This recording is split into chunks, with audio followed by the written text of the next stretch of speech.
Hey, how's it going? Coach Ryan Fanley here from the Fat Loss Solution. Today I'm casting outside. It's a beautiful day. Just got done with some training and felt like being outside for a change. So today's topic, I'm going to talk about interval training versus steady state cardio. If you're still doing steady state cardio as your primary means for fat loss, I'm going to tell you right now, you're living in a cave, all right? That is antiquated information that no longer applies in the world of strength and conditioning, personal training, and fitness, okay? Even though Richard Simmons doesn't dance around anymore in his short shorts like he did in the 80s, everywhere I turn, people are still doing slow, long duration, steady state cardio. And it's a waste of time in most cases.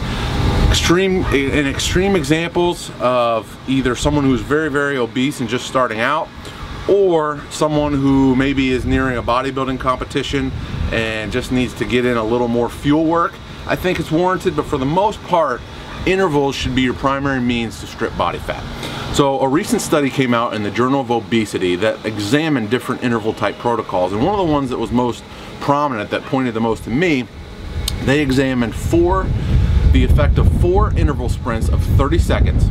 Okay, so sprint for 30 seconds, rest until recovery, 30 seconds again, 4 reps of that, so 2 total minutes of work. They contrasted that with 6 days per week, 1 hour per day of steady state cardio. So you're looking at 2 minutes of work 3 times a week, so 6 minutes of work versus 6 hours of work.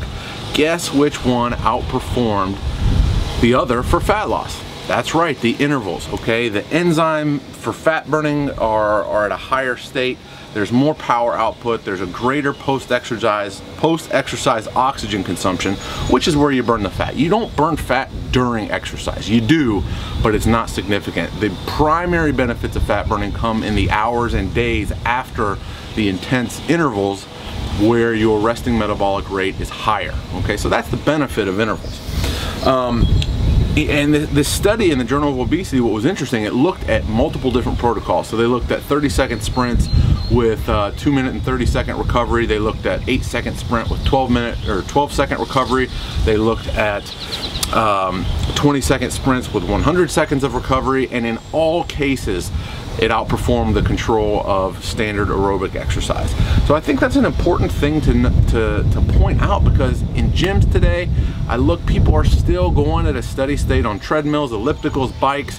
You look outside, people are still jogging. Now, if you enjoy those things, you do it for fun, that's one thing. I have no problem with that.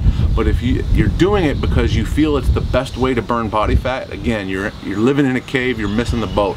You need to get with it, okay? Now here's the take-home key for intervals, and this is important.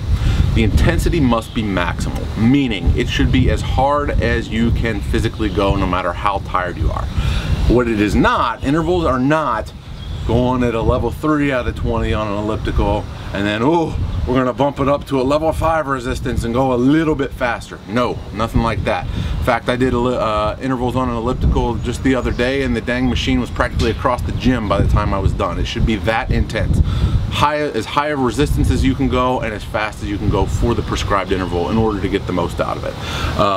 So again, the take home for today is not to bash steady state aerobic work or continuous jogging or going for a long cycle. The point of it is that there are more effective ways to burn body fat. It's been proven in research, it's been proven in practicality with different clients and athletes that I've worked with. So get with it, get on intervals, and I'll see you next time. I'm Coach Ryan Fanley.